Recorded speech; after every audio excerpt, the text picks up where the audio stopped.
Well, there were 8 charges. One of them, the last one, was that she had been involved in politics, and that was the only one she denied. She said she'd always been far too busy to be involved in politics.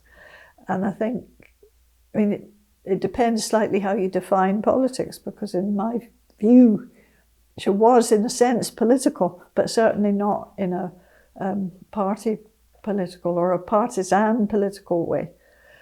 She was accused of listening to the BBC. She was accused of visiting British prisoners of war in Hungary. She was accused of weeping when she had to sew yellow stars on the clothing of her girls. And she answered all the questions by saying, all the things you're saying are perfectly legal in Hungary. Obviously, I have British visitors. I'm British. Oh, she was accused of working with Jews. She said, well, obviously I work with Jews. I'm in a school where...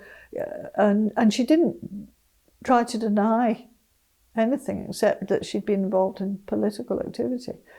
And when she told her friend about it back in the jail, they were laughing about it. She was saying, yeah, I just said, well, that's true, that's true. I don't think she believed what was going to happen to her. I think she thought it would all be explained, and yeah.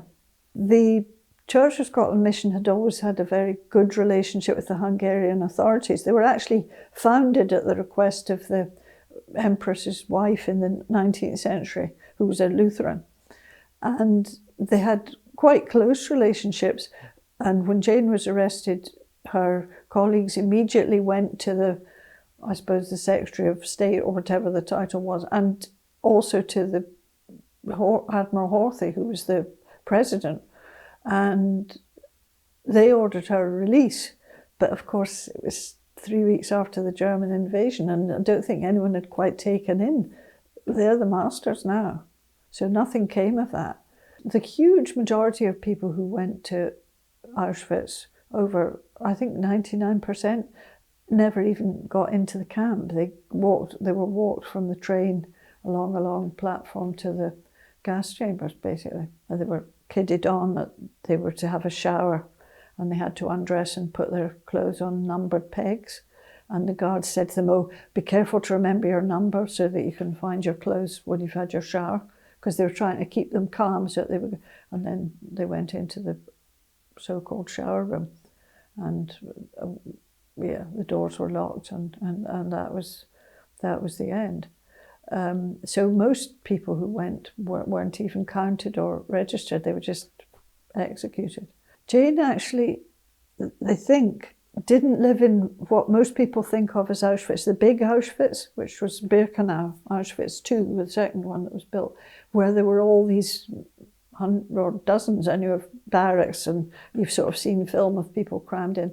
She was a political prisoner, which was a slightly different category, and I think she was in the old part, but I don't think the conditions were much better. She would be crammed into a cell with other people.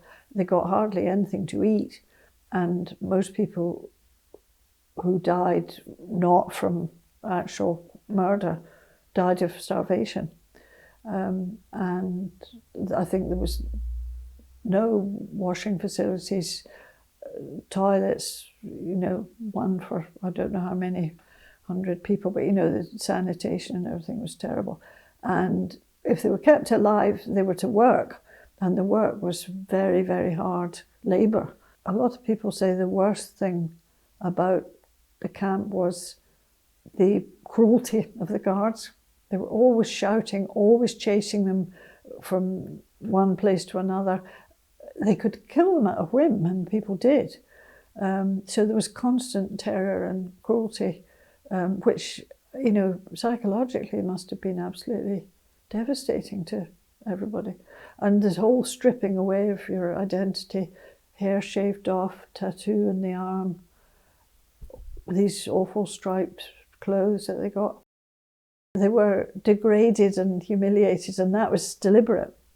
The official story from the Germans was that she had died of what they called intestinal catarrh, diarrhea of some description, and that she had died in hospital. And they delivered a death certificate with that information on it to the mission in the middle of August. Jane having died actually in the middle of July. But it was quite common for the Germans to send out these kind of things. Again, it was all part of keeping the lie going that the death camps were sort of reasonable. And however, people had nothing else to go on, so they thought that probably she had died of malnutrition or illness.